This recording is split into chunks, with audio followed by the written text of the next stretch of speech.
தடைகள் என்று எண்ணாமல் அதில் இருக்கும் நன்மைகள் என்ன என்பதை அறிந்து அவற்றை எவ்வாறு உட்கொள்ளலாம் என்பதை பற்றி நம்மிடையே பகிர்ந்து கொள்ள வருகிறார் டாக்டர் கௌதமன் அவர்கள். நம் வீடியோலே வா நிகழ்ச்சியின் அடுத்த பகுதியாக வரவிருப்பது பல்லாண்டு வாழ்ந்திட. அன்பான கலைஞர் தொலைக்காட்சி நேயர்களுக்கு என்னுடைய இனிமையான காலை வணக்கங்கள். இன்றைக்கி நம்ம பார்க்கக்கூடிய தாவரத்துடைய பெயர் மின்னை மரம் அப்படின்னு சொல்லக்கூடிய ஒரு புதர் செடி வகை தாவரம். பொதுவாக நம்ம இந்த ஆடு வைத்திருக்கக்கூடியவர்கள்லாம் பார்த்திங்கன்னா அவங்க வேலிக்கு ஒரு வகையான குச்சி அடித்து வைக்கிறத பார்க்கலாம். ரொம்ப அழகான இலைகள்லாம் பார்த்திங்கன்னா கூறாக இருக்கக்கூடிய இலைகளை கொண்டு இருக்கக்கூடிய ஒரு தாவரம். குச்சியிலேயே வளர்ந்து விடக்கூடிய தாவரம். வெறும் குச்சியை மட்டும் எடுத்து நீங்கள் நட்டு வச்சிங்கன்னா ஸ்ட்ராங்காகவும் இருக்கும், செடியாகவும் வளர ஆரம்பிக்கும். அந்த ஆடுகளுக்கு அது நல்ல உணவாக கிடைக்கக்கூடியதை பார்க்க முடியும். பொதுவாக ஈரோடு, கோயம்புத்தூர், கோபிச்செட்டிப்பாளையம் இந்த பகுதிகளில் ரொம்ப சாதாரணமாக நாம் பார்க்கக்கூடிய தாவரத்தில் ஒன்றுன்னு சொல்லலாம். மின்னை மரம் அப்படிங்கிறது பேர். இந்த மின்னை மரத்துடைய மிக முக்கியமான முதலாவது மருத்துவ குணம் என்னென்னா, காது சம்பந்தப்பட்ட பிரச்சனைகளுக்கு, குறிப்பாக காதுகளில் ஏற்படுகின்ற அந்த டினைட்டஸ்ன்னு சொல்லக்கூடிய பிரச்சனைக்கு நல்ல தீர்வளிக்கக்கூடிய ஒரு மருந்துன்னு சொல்லலாம். இன்றைக்கு நிறைய பேருக்கு பார்த்திங்கன்னா இந்த டினைட்டஸ்ன்னு சொல்லக்கூடிய ஒரு பிரச்சனை, அதாவது அமைதியான இடத்துல இருக்கும்போது காதில் ஏதோ ஊன்னு புல்லாங்குழல் ஊதுறது போல் ஒரு சத்தம் கேட்கும். கூட்டத்தில் இருந்தால் அது தெரியாது. இரவு நேரங்களில் தூங்க விடாமல் அவர்களுக்கு மிகவும் பாதிப்பை ஏற்படுத்தக்கூடிய ஒரு மிகப்பெரிய பிரச்சனை இந்த டினைட்டஸ்ன்னு சொல்லக்கூடிய கர்ணநாதம் அப்படின்னு சொல்லக்கூடிய பிரச்சனை. அமைதியாக இருக்கும்போதெல்லாம் அவங்களுக்கு வேதனையாக இருக்கும். அதனாலே நிறைய பேர் இந்த பிரச்சனை இருப்பவங்க என்ன பண்ணுவாங்கன்னா, மியூசிக் சிஸ்டம் போட்டு ஆன் பண்ணிவிட்டு நைட்டில் தூங்குவாங்க. அட்லீஸ்ட் அந்த சத்தம் இருக்கும்போது இவங்க எந்த டிஸ்டர்பன்ஸும் இல்லாமல் தூங்க முடியும். ஸோ அந்த மாதிரி ஏற்படுகின்ற காதுகளில் ஏற்படுகின்ற அந்த ஊளையிடுகின்ற அல்லது சங்கு ஊதுகின்ற சத்தத்தை குறைப்பதற்கு மிகச்சிறந்த மருந்து இந்த மின்னை மரம்.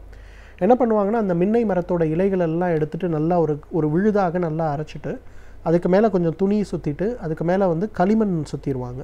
சுற்றிட்டு ஒரு பந்து மாதிரி அதை செஞ்சு அதை நெருப்பில் போட்டுருவாங்க. அது ஒரு நாள் முழுவதும் அடுப்பில் இருக்கும். அடுத்த நாள் காலையில் எழுந்திருச்சு அந்த கற்களை உடைத்து உள்ளே இருக்கக்கூடிய அந்த ஒரு விழுதை எடுத்து பிழிஞ்சாங்கன்னா அதுலேருந்து ரொம்ப ஒரு அடர் பச்சை கருப்பு நிறம் கலந்த நிறத்தில் ஒரு ரசம் வரதை பார்க்க முடியும். அதுக்கு தான் புடபாக ஸ்வரசம் அப்படின்னு சொல்லுவாங்க. இந்த புடபாக ஸ்வரசம் சொல்லுகின்ற அந்த ஒரு ரசத்தை மட்டும் தினசரி காதில், எந்த காதில் பிரச்சனை இருக்கோ அந்த காதில் 2 சொட்டுக்கள் அப்படிங்கிற மாதிரி ஒரு 6 மாத காலம் தொடர்ந்து செய்ய சொல்லுவாங்க. அப்படி செய்யும்போது பார்த்திங்கன்னா இந்த கர்ணநாதம்னு சொல்லக்கூடிய காது சம்பந்தப்பட்ட பிரச்சனை படிப்படியாக குறைந்து ஓரளவுக்கு காதுகளில் இருக்கக்கூடிய பிரச்சனை குணமாகிறத நம்ம பார்க்க முடியும். இரண்டாவது பார்த்திங்கன்னா, இன்றைக்கு நிறைய பேருக்கு ஐ ப்ரெஷர்னு சொல்லக்கூடிய கிளக்கோமான்னு சொல்லக்கூடிய ஒரு பிரச்சனை இருக்குது. இந்த ஐ ப்ரெஷர் அதிகமாகும் போது கண்களில் இருக்கக்கூடிய லென்ஸ் பிரிந்து விடக்கூடிய பிரச்சனையோ அல்லது கார்னியல் டெட்டாச்மெண்ட்டுன்னு சொல்லக்கூடிய பிரச்சனையோ ஏற்பட்டு பார்வை முழுமையாக இழந்து போகக்கூடிய ஒரு வாய்ப்பு இருக்குது.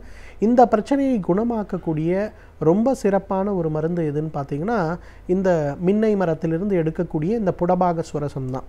ஆயுர்வேதத்தில் அக்ஷி தர்ப்பணம் அப்படின்ற ஒரு ட்ரீட்மெண்ட் பண்ணுவாங்க. என்ன பண்ணுவாங்கன்னா, நோயாளிகளுடைய கண்களை மூடி படுக்க வைத்து கண்களுக்கு மேல் உளுந்து மாவை கொண்டு ஒரு பிரிட்ஜ் மாதிரி பண்ணிவிட்டு அதில் இந்த சாறை ஊற்றி வைக்கக்கூடிய ஒரு ட்ரீட்மெண்ட் ஒன்று பண்ணுவாங்க. புடபாக ஸ்வரசம் சொல்லக்கூடிய மின்னை மரத்தை அரைத்து எடுக்கக்கூடிய அந்த விழுது, அதை துணியில் சுற்றி களிமண்ணில் சுற்றி எரித்து எடுக்கக்கூடிய அந்த ஒரு சாறு, இதை இப்படி பண்ணுவாங்க. ஸோ இதை பண்ணும்போது என்ன ஆகும்னு பார்த்திங்கன்னா, கொஞ்சம் கொஞ்சமாக அந்த கண்களில் தேவையில்லாமல் இருக்கக்கூடிய ஐ ப்ரெஷருடைய அளவு குறைந்து வருவதை பார்க்க முடியும். கேரளாவிலலாம் இன்றைக்கு மாடர்ன் மெடிசனுக்கு நிகராக கண்கள் சம்பந்தப்பட்ட ட்ரீட்மெண்ட்டுக்கே நிறைய சிறப்பு மருத்துவமனைகள் உண்டு. அதே போல் கண்கள் சம்பந்தப்பட்ட பிரச்சனைகளை ரொம்ப அழகாக இயற்கையான முறையில் குணப்படுத்துவதற்கான நிறைய ட்ரீட்மெண்ட்ஸ் இருக்கிறத நம்ம பார்க்குறோம். நம்ம தமிழ்நாட்டில் கூட நிறைய அந்த மாதிரி ட்ரீட்மெண்ட் இருக்கிறத பார்க்க முடிகிறது. அதுக்கு உபயோகப்படுத்துகின்ற மூலிகைகளில் மிக முக்கியமான மூலிகையாக இந்த மின்னை மரம்னு சொல்லக்கூடிய இந்த இலை இருக்கிறத பார்க்க முடிகிறது. மூன்றாவது பார்த்திங்கன்னா, இன்றைக்கு நிறைய பேருக்கு பார்த்திங்கன்னா மோஷன் போன பிறகு ஆசன வாய்களில் கடுமையான எரிச்சல் அல்லது ஃபிஷர் சம்மந்தப்பட்ட பிரச்சனை.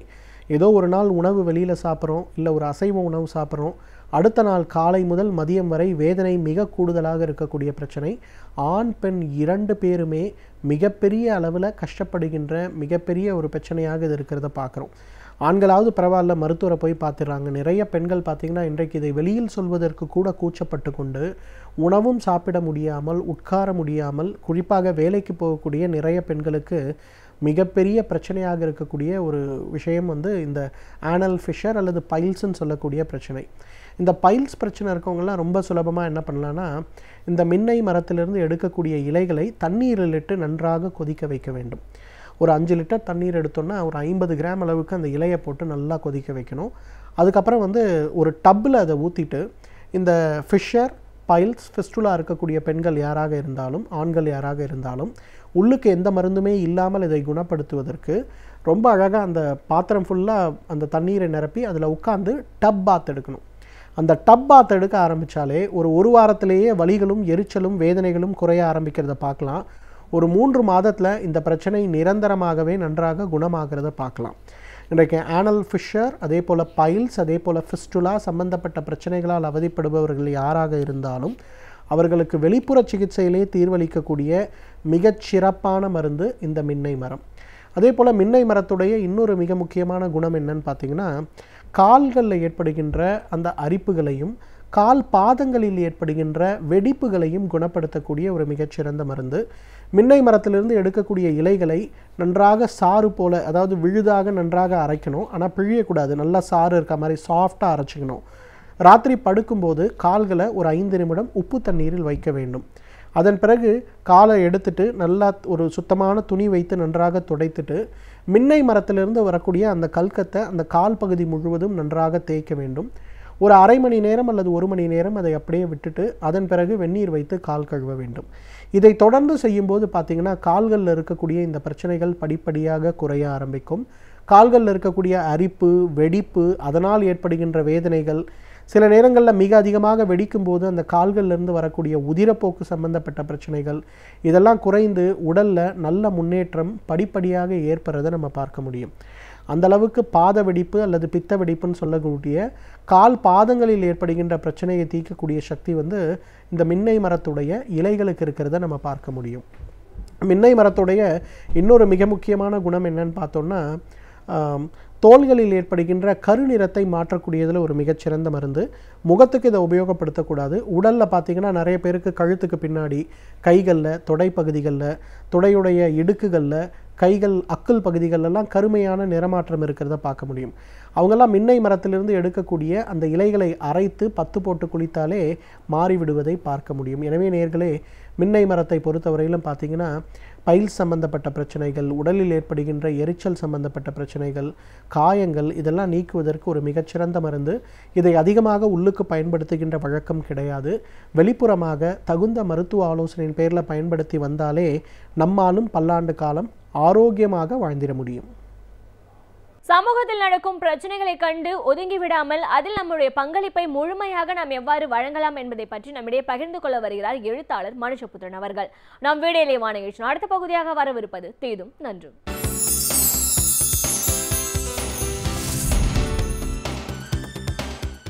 வணக்கம் நண்பர்களே, இன்னும் இனிய காலை பொழுதில் தீதும் நன்றும் நிகழ்ச்சியில் உங்களை சந்திப்பதில் மிக்க மகிழ்ச்சி அடைகிறேன். கவர்னருடைய செயல்பாடுகள் பற்றி இதற்கு முந்தைய நிகழ்ச்சியில் நாம் பேசினோம். அவர் கவர்னர் மாளிகையில் செய்து வரக்கூடிய பல அதிரடி மாற்றங்கள் குறித்து சில செய்திகள் பத்திரிகைகளில் வெளிவந்திருந்தன. அதாவது இந்த சூழலில் அவர் யாரும் அவருக்கு பூங்கத்துகள் கொடுக்கக்கூடாது, அவரை சந்திக்க வரக்கூடியவர்கள், முன்னாள் ஆளுநர்கள் கவர்னர் மாளிகைக்கு வந்தால் 5 நாட்களுக்கு மேல் தங்கக்கூடாது, இப்படியெல்லாம் பல்வேறு விதமான ஒரு விதிமுறைகளை அவர் அங்கே உருவாக்கி வருகிறார். கிட்டத்தட்ட ஒரு நிர்வாக ரீதியாக மிகவும் ஒரு ஆக்டிவான கவர்னராக அவர் செயல்படுகிறார் என்பதை உணர்த்துகிற விதமாக அவர் பல செயல்பாடுகளை அவர் அங்கே செய்து வருகிறார். ஒரு பூங்கத்துடன் வந்த ஒரு அமைச்சரையே அவர் சந்திக்க மறுத்துவிட்டார் என்றெல்லாம் கூட அந்த பத்திரிகையில் செய்திகள் வெளிவந்திருந்தன. இதெல்லாம் ஒருபுறம் இருக்கட்டும். ராஜ்பவனில், அதாவது கவர்னர் மாளிகையை சுத்த சைவ மண்டலமாக இன்றைய ஆளுநர் அறிவித்திருக்கிறார். சுத்த சைவ மண்டலமாக அறிவித்திருக்கும் போது அங்கே இருக்க அந்த ராஜ்பவனில் யாரும் அசைவ உணவு சாப்பிடக்கூடாது, அசைவ உணவு சமைக்கக்கூடாது, ஒரு முட்டை கூட சாப்பிடக்கூடாது என்று உத்தரவிடப்பட்டிருக்கிறது. இதை நாம் சாதாரணமான ஒரு விஷயமாக நாம் எடுத்துக்கொள்ள முடியுமா? இது ஒரு எதேச்சாதிகாரத்தன்மை கொண்ட ஒரு விஷயம் இல்லையா என்பதை நாம் பார்க்க வேண்டும். இந்த சந்தர்ப்பத்தில் தான் சமீபத்தில் இந்தியாவினுடைய குடியரசுத் தலைவர் அவர் பேசுகிற பல கூட்டங்களில் இந்தியாவினுடைய பன்முகத்தன்மை தான் அதனுடைய சிறப்பு, பல்வேறு மொழிகள், பண்பாடு, பழக்க வழக்கங்கள், இதன் மூலமாகத்தான் இந்தியா ஒன்றுபட்ட இந்தியாவாக இருக்க முடியும், எல்லோரும் அவரவர்களுடைய நம்பிக்கைகளை மற்றவர்கள் மதிக்க வேண்டும், வாழ்க்கை முறையை மதிக்க வேண்டும் என்றெல்லாம் இன்றைக்கு குடியரசுத் தலைவர் பேசி வருகிறார். அவர் பேசுகிற பேச்சு இன்றைக்கு கேரளா போன்ற இடங்களிலெல்லாம் கூட ஒரு வரவேற்பை பெற்றிருக்கக்கூடிய ஒரு சூழலை நாம் பார்க்கிறோம். ஆனால் அதே பாஜக அரசினால் நியமிக்கப்பட்டிருக்கக்கூடிய ஒரு கவர்னர் தன்னிச்சையாக இது போன்ற முடிவுகளை செயல்படுத்த முயற்சிக்கிறார். இது உண்மையிலேயே மற்றவர்களுடைய உணவு பழக்க வழக்கங்களின் மேல் செலுத்தப்படுகிற ஒரு வன்முறை என்பதில் மாற்று கருத்து இருக்க முடியாது. ஏனென்றால் அசைவ உணவு பழக்க வழக்கம் என்பது இந்தியாவில் தடை செய்யப்பட்ட ஒன்று அல்ல. மாறாக ஒருவர் சைவம் சாப்பிடுகிறாரா அசைவம் சாப்பிடுகிறாரா என்பது அது அவருடைய தனிப்பட்ட ஒரு தேர்வு. அந்த தேர்வில் தலையிடுவதற்கு யாருக்கும் உரிமை கிடையாது. அப்படி இருக்கிற போது ஒரு ராஜ்பவனில் ஒரு ஊழியர், அங்கு தன்னுடைய பணியாற்றக்கூடிய ஒரு ஊழியர் தன்னுடைய வீட்டிலிருந்து ஒரு அசைவ உணவை கொண்டு வந்து அங்கு அவர் சாப்பிட்டால் அதை தடுப்பதற்கு கவர்னருக்கு எந்த விதமான அதிகாரமும் கிடையாது. அரசியல் சாசனத்தில் அப்படிப்பட்ட எந்த அதிகாரமும் அவருக்கு வழங்கப்படவில்லை. ஆனால் ஏற்கனவே இது பல அரசு நிறுவனங்களில் இதுபோன்ற விஷயங்களை அமுல்படுத்துவதற்கான பல விஷயங்கள் ஏற்கனவே முன்மொழியப்பட்டிருக்கின்றன. ஏர் இந்தியாவில் அசைவ உணவு வழங்கப்படக்கூடாது என்கிற ஒரு உத்தரவும் கூட பிறப்பிக்கப்பட்டிருக்கிறது. இது வெறுமனே உணவு பழக்க வழக்கம் சார்ந்த ஒரு விஷயம் மட்டுமல்ல, இதற்குள்ளாக ஒரு விதமான சாதிய அணுகுமுறை இருக்கிறது. அதாவது இன்றைக்கு அசைவ உணவு பழக்க வழக்கம் உடையவர்கள் அவர்கள் வெறுமனே இஸ்லாமியர்களோ கிறிஸ்தவர்களோ மட்டுமல்ல, இந்துக்கள் என்கிற அந்த பட்டியலில் வரக்கூடியவர்களில் பெரும்பாலானோர், கிட்டத்தட்ட 97% அவர்கள் அசைவ உணவு பழக்க வழக்கம் உடையவர்கள் என்பதில் மாற்றுக்கருத்து இருக்க முடியுமா? அப்படி இருக்கிற போது அவர்கள் இந்து மதம் என்கிற அந்த கட்டமைப்புக்குள் இவர்கள் எந்த இந்து மதத்தை அடிப்படையாக கொண்டு இவர்கள் இன்றைக்கு ஒரு ஆட்சியை நிலைநிறுத்த விரும்புகிறார்களோ அல்லது கட்டமைக்க விரும்புகிறார்களோ, அந்த இந்து மதத்திற்குள்ளாகவே பல்வேறு சாதியினர் அசைவ உணவு பழக்க வழக்கத்தை தங்களுடைய ஒரு அடிப்படையான ஒரு வாழ்க்கை முறையில் ஒரு பகுதியாக கொண்டிருக்கிறார்கள். அதோடு மட்டுமல்லாமல் கடல்சார் உணவுகளை நம்பி வாழக்கூடிய சமூகங்கள் இருக்கின்றன, அந்த தொழிலை நம்பி வாழக்கூடிய சமூகங்கள் இருக்கின்றன. இறைச்சிக்காக நீங்கள் கோழிகளை வளர்ப்பவர்கள் இருக்கிறார்கள், ஆடு மாடுகளை வளர்ப்பவர்கள் இருக்கிறார்கள், அவற்றை விற்பவர்கள் இருக்கிறார்கள். ஒரு மிகப்பெரிய சந்தை, ஏற்கனவே மாட்டுச் சந்தைகளில் மாடுகளை விற்பதற்கான ஒரு தடை கொண்டு வரப்பட்டு அது ஒரு பெரும் சர்ச்சைக்கு உள்ளாகி அதற்கு பிறகு அது விலக்கிக் கொள்ளப்பட்டது நீதிமன்றத்தினுடைய கடும் உத்தரவின் காரணமாக. இப்படிப்பட்ட ஒரு சூழலில் தொடர்ந்து அசைவ உணவு பழக்க வழக்கத்திற்கு எதிராக அரசினுடைய பிரதிநிதிகள் செயல்படுவது என்பது இந்து மதத்திற்குள்ளேயே இருக்கக்கூடிய ஒரு குறிப்பிட்ட மேல் சாதியினர் அவர்களுடைய உணவு பழக்க வழக்கத்தை ஒட்டுமொத்தமான ஒரு நாடு முழுவதற்குமான ஒரு எழுதப்படாத சட்டமாக அவர்கள் மாற்ற விரும்புகிறார்கள். ஏனென்று கேட்டால் இதை இந்துக்களே கூட ஏற்றுக்கொள்ள மாட்டார்கள். அப்படிப்பட்ட ஒரு சூழ்நிலையில் இன்றைக்கு கவர்னர் மாளிகையிலிருந்து வெளியிடப்படக்கூடிய ஒரு உத்தரவு என்பது அது தனிப்பட்ட கவர்னருடைய ஒரு விருப்பு வெறுப்பு சார்ந்தது அல்ல. மீண்டும் இன்னும் ஒரு புதிய சிந்தனையோடு உங்களை சந்திக்கிறேன். நன்றி, வணக்கம். பல்வேறு துறைகளில் பல சாதனைகளை படைத்த வல்லுநர்கள் அவர்களுடைய அனுபவங்களை நம்முடன் பகிர்ந்து கொள்ளும் போது அது நமக்கு சிறந்த தூண்டுகோலாக அமைகின்றது. அந்த வகையில் இன்றைய சிறப்பு விருந்தினர் யார் என்பதை பற்றியும் அவர்கள் என்ன செய்திகளை நம்முடன் பகிர்ந்து கொள்ளப் போகிறார்கள் என்பதையும் பார்க்கலாம். நாம் வீடியோலே வா நிகழ்ச்சியின் அடுத்த பகுதியாக வரவிருப்பது சிறப்பு விருந்தினர் பகுதி.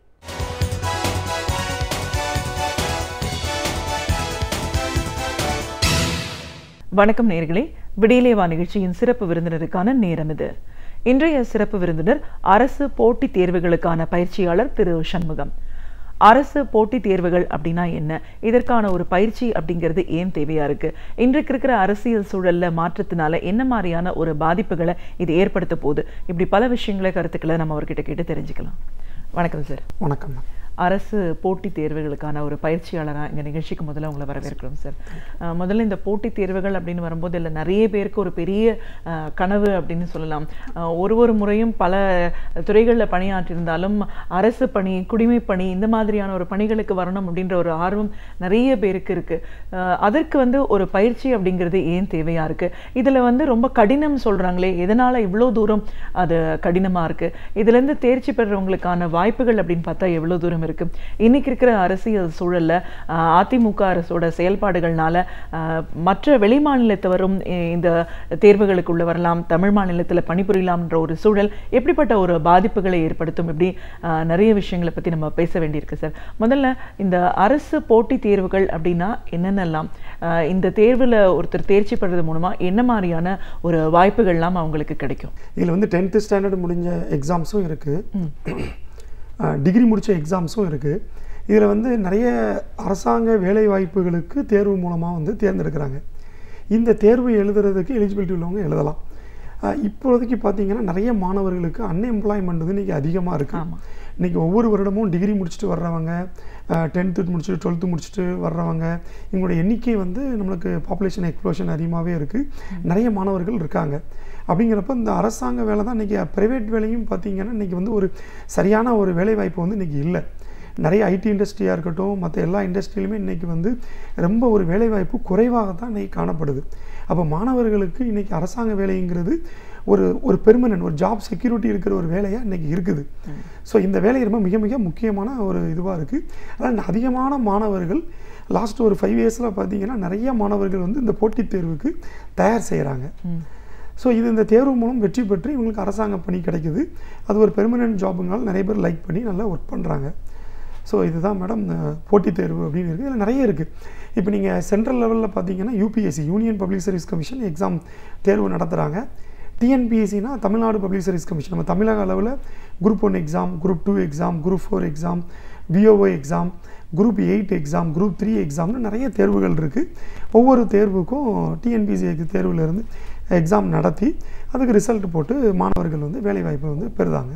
அரசு போட்டித் தேர்வுகள் அப்படின்னு பார்த்தீங்கன்னா ஒன்று யூபிஎஸ்சி இருக்குது, இன்னொன்று டிஎன்பிஎஸ்சி மூலமாக இருக்குது. ஸோ இப்போ இந்த 2 தேர்வுகள்லையும் தேர்ச்சி பெறவங்களுக்கான வாய்ப்புகள்னு பார்க்கும்போது இப்போ இந்த டிஎன்பிஎஸ்சி நம்ம முதல்ல எடுத்து பேசுவோம். இப்போ தமிழ்நாடு அரசு மூலமாக இருக்கிற இந்த போட்டித் தேர்வுகள், இந்த வகையை பற்றி இன்னும் விரிவாக சொல்லுங்கள். இதில் ஒரு இதுலேயும் தேர்ச்சி பெறவங்களுக்கான வாய்ப்புகள் அப்படின்னா என்னென்னலாம் இருக்குது? ஓகே, இப்போ டிஎன்பிஎஸ்சி குரூப் 1 தேர்வில் ஒருத்தங்க வெற்றி பெறுதாங்க அப்படின்னா அவங்களுக்கு வந்து துணை ஆட்சியர், டெப்டி கலெக்டர்னு சொல்லுவோம், துணை ஆட்சியர், காவல்துறை கண்காணிப்பாளர், deputy superintendent of police, then rural டெவலப்மெண்ட்டில் அவங்களுக்கு வந்து ஏடி பஞ்சாயத்துன்னு சொல்லுவோம், assistant director post, district registrar, district fire officer, district employment officer, இது எல்லாம் வந்து குரூப் 1 சர்வீஸில் டேரெக்டாக போய் ஜாயின் பண்ண முடியும். இதே குரூப் 2 லெவல் போஸ்ட்னால் sub registrar, deputy commercial tax officer, இந்த மாதிரி லோக்கல் ஃபண்ட் ஆடிட்டில் inspector, senior inspector of cooperative, இந்த மாதிரி நிறைய போஸ்ட் இருக்குது. தலைமை கழகத்தில் கூட அசிஸ்டன்ட் செக்ஷன் ஆஃபீஸர், இது எல்லாமே குரூப் 2 மூலமாக செலக்ட் ஆகுறாங்க. குரூப் 4னா அசிஸ்டண்ட்டுன்னு சொல்லுவாங்க, இதுக்கு அடுத்த லெவலில் ஒர்க் பண்ணுறாங்க. கவர்மெண்ட்டில் கொஞ்சம் இனிஷியல் ஸ்டேஜ் அது. ஸோ குரூப் 4 தேர்வு. விஓஓங்கிறது கிராமத்தில் உள்ள விஓஓ, ஒவ்வொரு கிராமத்துலையும் இருப்பாங்க. ஸோ இந்த மாதிரி வேறுபட்ட தேர்வுகள் இருக்குது. இது இல்லாமல் ஹெச்ஆர்என்சி டிபார்ட்மெண்ட், தனித்தனியாக கோஆப்ரேட்டிவ் டிபார்ட்மெண்ட், ஒவ்வொரு துறை ரீதியான தேர்வுகளும் டிஎன்பிஎஸ்சி வந்து நடத்துகிறாங்க. ஸோ இப்போ வாய்ப்புகள் அப்படின்னு பார்க்கும்போது குரூப் 1, குரூப் 2, குரூப் 4 இப்படின்னு நம்ம பிரித்து ஒவ்வொரு இதுலேயும் வரும்போது தமிழ்நாடு முழுக்க பல பணிகள் அதிகார வரம்பில் பணியாற்றுறதுக்கான ஒரு வாய்ப்பு அப்படின்னு சொல்கிறீங்க. இப்போது தமிழக அரசு இப்போ சமீபத்திய ஒரு அறிவிப்பு மூலமாக வெளி மாநிலத்தவரும் இந்த டிஎன்பிஎஸ் எக்ஸாமில் நம்ம எழுதலாம், தேர்ச்சி பெறலாம், அதற்கான ஒரு வாய்ப்புகள் அப்படின்னு சொல்கிறாங்க. இப்போ தமிழ்நாடு பப்ளிக் சர்வீஸ் கமிஷன் நடத்துகிற இந்த தேர்வுகளில் வெளி மாநிலத்தவரோட வருகை அப்படின்னு பார்த்தீங்கன்னா இது எப்படிப்பட்ட ஒரு பாதிப்பை ஏற்படுத்தும்? இது வந்து நம்ம தமிழக அளவில் பார்க்கும் பொழுது கண்டிப்பாக பாதிப்பை ஏற்படுத்தும். இதற்கு முன்பு வந்து எப்படி இருந்துச்சு அப்படின்னா, டிஎன்பிஎஸ்சி குரூப் 1 எக்ஸாமில் மட்டும் வெளி மாநிலத்தவர் ஓசி, அதாவது ஓப்பன் கேட்டகரியில் வந்து அட்டன் பண்ணலாம் அப்படின்னு ஒரு ப்ரொசீஜர் இருந்துச்சு. ஆனால் அதில் நம் மாணவர்களே அதிகமாக மதிப்பெண்கள் எடுப்பதனால வெளி மாநிலவர்கள் அதிகமானவர்கள் அதில் உள்ளே நுழைய முடியவில்லை. ஆனால் இப்போ இந்த ஒரு திட்டத்தின் மூலமாக இவங்க வந்து பொதுவாக தான் சொல்லியிருக்காங்க, டிஎன்பிஎஸ்சி தேர்வுன்னு சொல்லிட்டாங்க. அப்போ அப்படி பார்க்கும் பொழுது TNPSC group 2, group 4, விஓஓ, HRNC department எந்த ஒரு தேர்வாக இருந்தாலும் வெளிமாநிலத்தவர் வரலாம் அப்படின்னு வரும்பொழுது அதிகமான வெளிமாநிலத்தவர்கள் இங்கே வந்து தேர்வு எழுதும் ஒரு சூழ்நிலை ஏற்படலாம். இதன் மூலமாக தமிழக அளவில் தமிழ் படித்த கிராமத்து மாணவர்கள் பாதிப்படைவதற்கு வாய்ப்புகள் உள்ளன. அந்த ஓப்பன் கேட்டகரியிலே வந்தால் கூட, இன்றைக்கி ஓப்பன் கேட்டகரிங்கிறது 31%, 100 போஸ்ட், இப்போ 10,000 போஸ்ட் இப்போ குரூப் 4 விஓஓ கால்ஃபர் வந்திருக்கு. இதில் கிட்டத்தட்ட 31%, அதாவது 3100 போஸ்ட்டுக்கு வெளிமாநிலத்தவர்கள் அப்ளை பண்ணலாம் அப்படிங்கிறதா இவங்க இப்போ கொண்டு வந்திருக்கிற புதிய திட்டம். அப்போ 3000 பேர் வெளிமாநிலர்கள் அப்ளை பண்ணலான்னா அதில் ஒரு 500 பேர் அவங்க வேலைவாய்ப்புக்குள்ளே வந்துட்டா கூட நம் மாணவர்கள் கண்டிப்பாக பாதிப்படைவார்கள். அதுவும் குறிப்பாக இந்த குரூப் 4 விஓவில் பார்த்தீங்கன்னா கிராமத்து மாணவர்கள் தான் அதிகமாக தேர்வு பெறுதாங்க. அந்த கிராமத்து மாணவர்கள் கண்டிப்பாக இதில் பாதிப்படைவார்கள். இந்த கீழ்மட்ட லெவலான இந்த போஸ்டிங்கில் பார்த்தீங்கன்னா கண்டிப்பாக வெளிமாநிலத்தவர்களை நம்ம அனுமதிக்கக்கூடாது. ஒன்று. இரண்டாவது, அங்கே வெளிமாநிலத்தவர்கள் வந்தாலும் கூட இதெல்லாம் குரூப் 4 விஓஓ லெவல். இப்போ ஒரு ஆஃபீஸில் வந்து அசிஸ்டன்ட் லெவலில் வந்து ஒரு மொழி தெரியாத, நல்லா வாசிக்க படிக்க தெரியாத ஒருவர் வந்து உட்கார்ந்து கொண்டு தமிழில் ஒரு லெட்டர் ஒன்று வருது அப்படின்னா இதை படித்து இதுக்கு அவங்க விளக்கம் தெரிவிப்பதுங்கிறது சாதாரண விஷயம் அல்ல.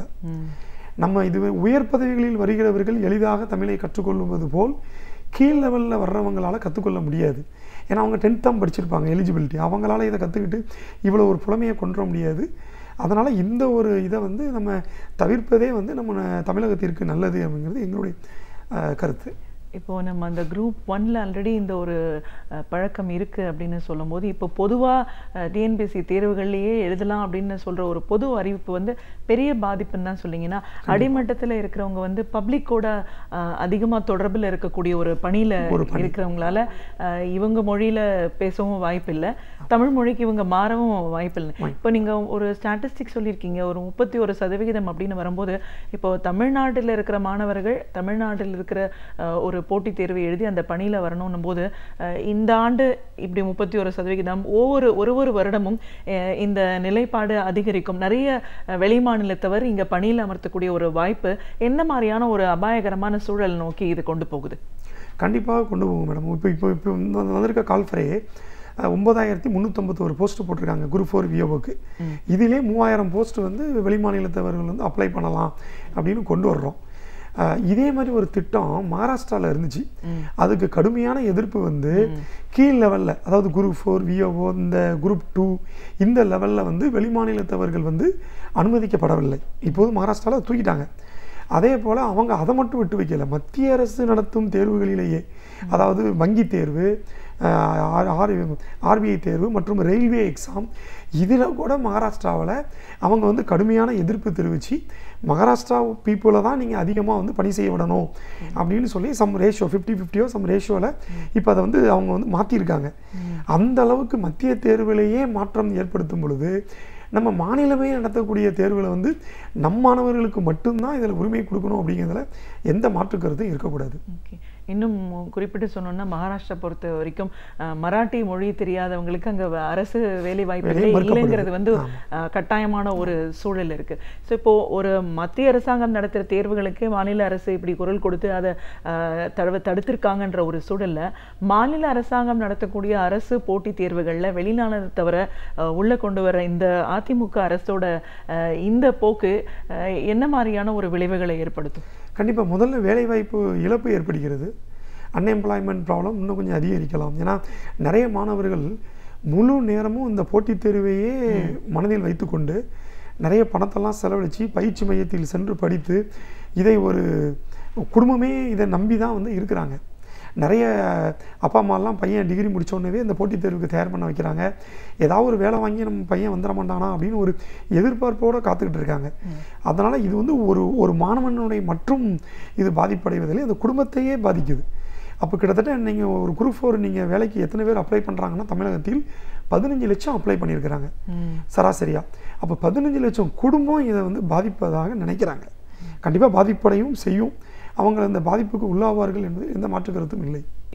யூபிஎஸ்சி தேர்வுகள் எடுத்துக்கிட்டோம் அப்படின்னீங்கன்னா, இன்னைக்கு அந்த மாதிரியான ஒரு பெரிய உயர் பதவி அப்படின்னு வரும்போது எல்லாருக்குமே அது ஒரு பெரிய கனவு அப்படின்னு நம்ம சொல்லலாம். நம்ம வந்து இந்தியா மாதிரியான ஒரு நாட்டில் இந்த ஒரே மொழி அப்படின்ற ஒரு தொடர்பு மொழி இதை மட்டுமே மையமாக வச்சு தேர்வுகள் நடத்தக்கூடிய ஒரு சூழல் இல்லை. ரீஜனல் லாங்குவேஜ், மாநில மொழி அப்படிங்கிறது அவசியம்னு நிறைய ஆய்வாளர்கள் வலியுறுத்தி சொல்லிட்டு இருக்காங்க. இப்போ இந்த மாதிரியான ஒரு தேர்வுகள் அப்படின்னு வரும்போது இதில் கேட்கப்படக்கூடிய கேள்விகளுடைய போக்கு எப்படி இருக்கு?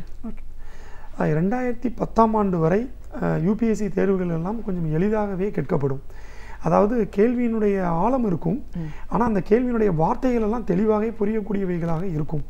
2010ஆம் ஆண்டுகளுக்கு பின்பு சிறிது டஃபாச்சு.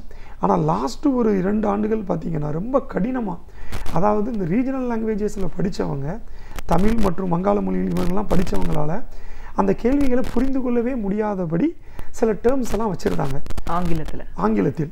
இப்போ சில ஆத்தர்ஸ் இருப்பாங்க, ஜெர்மனி ஆத்தர்ஸ், அவங்கெல்லாம் சில ஜாகிரஃபியில் சில டேர்ம்ஸ் வந்து புரியாத மாதிரி அவங்க மொழியில் வச்சுருப்பாங்க. அந்த டேர்ம்ஸை இவங்க இங்கிலீஷில் அப்படியே கொடுத்துருந்தாங்க.